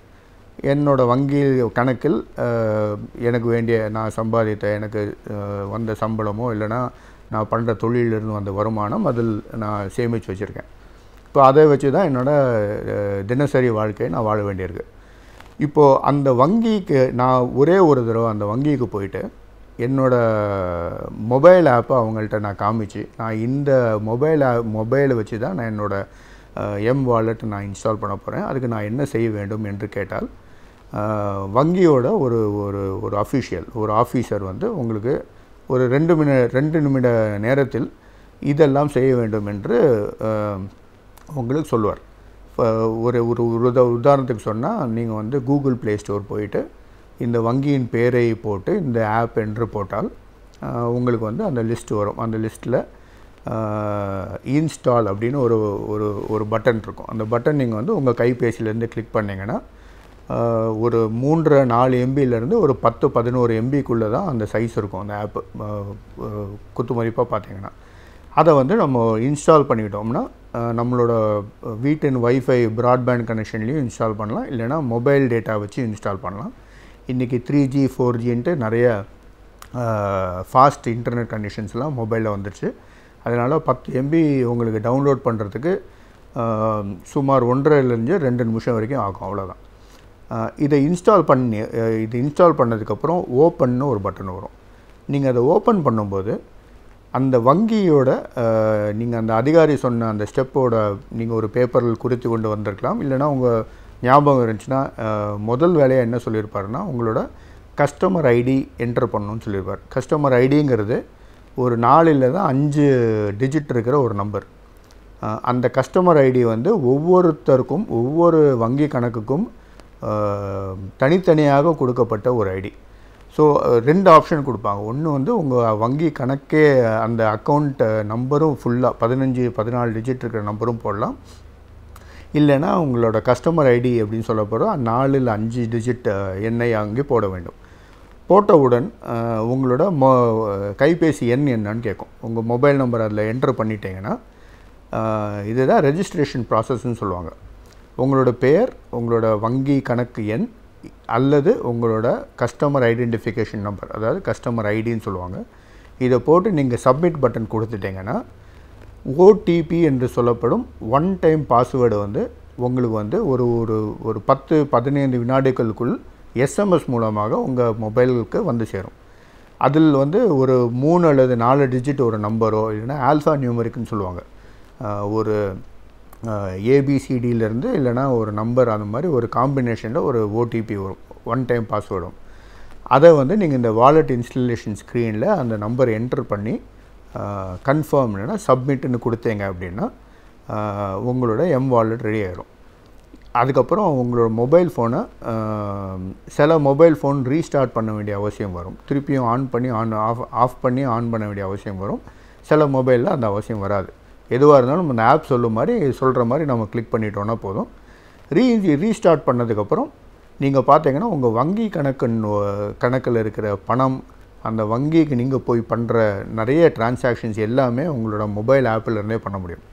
ஒரு உதாரணத்துக்கு நீங்கள் சொன்னீங்கன்னா உங்கள் வங்கி கணக்கில் எத்தனை பணம் இன்னும் பேலன்ஸ் இருக்குது, என்னோடய அக்கௌண்ட் பேலன்ஸ் என்ன, எவ்வளோ பணம் இருக்குது என் வங்கியிலன்னு நான் தெரிஞ்சுக்கணும் அப்படின்னா அந்த ஆப் நான் கிளிக் பண்ண உடனே ஒரு எம்பின் கேட்கும். எம்பின்னு தான் நான் செட் பண்ண வேண்டிய பாஸ்வேர்டு அந்த ஆப்பில். அது வந்து ஒரு 4 டிஜிட் நம்பர் இல்லைனா 3 டிஜிட் நம்பராக இருக்கும். அதை என்டர் பண்ண உடனே ஒரு 2-3 வினாடிக்குள் அது வந்து லோடிங் ஆகி என்னோடய கைபேசி ஸ்க்ரீன்லேயே என்னோடய வங்கியோட எல்லா டீட்டெயில்ஸும் தெரியும். என் பெயர், என் அக்கௌண்ட் நம்பர், எனக்கு என் வங்கியின் கணக்கில் எத்தனை பணம் இருக்குது, நான் வந்து கடைசியாக செய்த 5 டிரான்சாக்ஷன்ஸ் என்ன, எனக்கு என் அக்கௌண்ட்டு பணம் வந்ததும் சரி, நான் என் அக்கௌண்ட்லேருந்து பணம் வெளியே போனதும், நான் வாங்கினது செலவு பண்ணது எல்லாமே உங்களுக்கு வந்து அக்கௌண்ட் ஸ்டேட்மெண்ட்டில் எடுத்துக்கலாம். இல்லைனா என்னோட இன்னொரு அக்கௌண்ட்டுக்கு, என் தம்பியோ என் அண்ணனோ இல்லைனா என் நண்பரோட அக்கௌண்ட்டுக்கு நான் பணத்தை ட்ரான்ஸ்ஃபர் செய்ய வேண்டுமென்றால் அவரோட அக்கௌண்ட் நம்பர் எனக்கு தெரிந்தால் போதும். அவரோட அக்கௌண்ட் நம்பரும் அவரோட பேரும் தெரிந்தால் என்னால் இந்த மொபைல் ஆப் வழியாகவே ஒரு 2000 ரூபாய் நான் ட்ரான்ஸ்ஃபர் பண்ணணுங்கிற அவசியம் இருந்தால் அந்த 2000 ரூபாயை என்னால் ட்ரான்ஸ்ஃபர் பண்ண முடியும். இது வந்து ரொம்ப சுலபமாக, ரொம்ப ஈஸியாக, இதுக்காக தனியாக படிக்க எல்லாம் வேண்டாம், யார் வேணாலும் செய்யக்கூடிய ரொம்ப சுலபமான ஒரு வேலை தான் இந்த wallet installation and cash, mobile cash, electronic கேஷ்ன்னு சொல்லப்படுற விஷயங்கள். நம்ம கையால் கரன்சி நோட்டுகளை அல்லது ரூபாய் நோட்டுகளை தொடாமல் நம் பணத்தை நம்மளோட கைபேசியை வைத்து ரொம்ப சுலபமாக பண்ண வேண்டிய நிறைய விஷயங்கள் இன்றைக்கி நம்ம டெக்னாலஜினால் நம்மளால் செய்ய முடியுது. இதில் வந்து நீங்கள் பார்த்தீங்கன்னா ரொம்ப முக்கியமான இந்த கட்டத்தில் நம்ம பார்க்க வேண்டிய ஒரு விஷயம் என்னென்னு பார்த்தீங்கன்னா, செக்யூரிட்டி. இது வந்து நான் இந்த மாதிரி நான் ரொம்ப ஈஸியாக என்னோடய மொபைல்லேருந்து பணம் அனுப்புகிறேனே, இதனால் ஏதாவது செக்யூரிட்டி இஷ்யூஸ் இருக்கா, இது வந்து ரொம்ப இதில் நான் ஏதாவது தெரிஞ்சிக்க வேண்டிய விஷயம் எதாவது இருக்கா, நான் ஏதாவது தப்பு செய்யறதுக்கு வழி இருக்கா, இந்த மாதிரி நிறைய விஷயங்கள் நம்ம ரொம்ப முக்கியமாக இந்த கட்டத்தில் நம்ம கவனிக்கணும். ஒரு உதாரணத்துக்கு சொல்ல போனீங்கன்னா, நம்ம ஆப்பில் இருக்கிற எப்படி உங்களோட டெபிட் கார்டு ஏடிஎம்மில் போடும்போது உங்களோட பின் நம்பர் நீங்கள் வந்து யாருக்கும் சொல்லக்கூடாது, எங்கேயும் எழுதி வைக்கக்கூடாதுன்னு வங்கி வந்து அடிக்கடி உங்களுக்கு ஞாபகப்படுத்திட்டு இருக்காங்களோ, அதே மாதிரி இந்த மொபைல் வாலெட், அதாவது உங்களோட மொபைலில் இன்ஸ்டால் ஆகிருக்கிற பேங்கிங் ஆப்பில் வந்து நீங்கள் அந்த எம்பின் நம்பர், அந்த டெபிட் கார்டில் இருக்கிற பின் நம்பர் மாதிரி இந்த மொபைல் ஆப்போட எம்பின் நம்பரும் நீங்கள் யாரு கூடயும் ஷேர் பண்ணக்கூடாது. யாருக்காவது அந்த எம்பின் நம்பர் தெரிஞ்சால் உங்கள் மொபைல் எப்போ வேணாலும் இன்னும் காணாமல் போகலாம். உங்களோட மொபைல் உங்களுக்கே தெரியாமல் நீங்கள் எங்கேயாவது வச்சு வந்திருக்கலாம். யாரோட கையில் அந்த மொபைல் கிடைக்குதோ அவங்களுக்கு உங்கள் எம்பின் நம்பர் தெரிஞ்சால் உங்கள் அக்கௌண்ட்டிலேருந்து அவங்களால பணத்தை எடுக்க முடியும். அதனால் இந்த மொபைல் ஜாக்கிரதையாக வைத்துக்கொள்ள வேண்டியது ஒரு முக்கியமான விஷயம் நாம் தெரிஞ்சுக்கணும். அதை விட முக்கியமான விஷயம், அந்த எம்பின் நம்பர்னு சொல்கிற 4 டிஜிட் நம்பரை வந்து நம்ம எங்கேயுமே யாருக்கிட்டையும் சொல்லக்கூடாது, யாருக்கும் தெரியப்படுத்தவும் கூடாது. இப்படி வச்சுக்கிட்டோம் அப்படின்னா நம்மளோட வாலெட் வந்து ஒரு பக்கம் ரொம்ப சுலபமான விஷயங்கள், நம்ம நிறைய விஷயங்கள் பேங்க்குக்கு செல்ல வேண்டாம். இன்னொரு பக்கம் நீங்கள் பார்த்தீங்கன்னா அதை கையாள வேண்டிய விதத்தில் கையாண்டால் நம்ம லைஃப் ரொம்ப பீஸ்ஃபுல்லாக இருக்கும். நாம் வாழும் சூழலானது நாளுக்கு நாள் மாசுபடிந்து கொண்டே வருகின்றது. எனவே இவற்றிலிருந்து நம் சுற்றுச்சூழலை எவ்வாறு அழகாக பாதுகாத்துக் கொள்ளலாம் என்பதை பற்றி நம்மிடையே பகிர்ந்து கொள்ள வருகிறார் டாக்டர் வின்சென்ட் அவர்கள். நம் வீடியோலை நிகழ்ச்சி நிறைய பகுதியாக வரவிருப்பது சுற்றுச்சூழல்.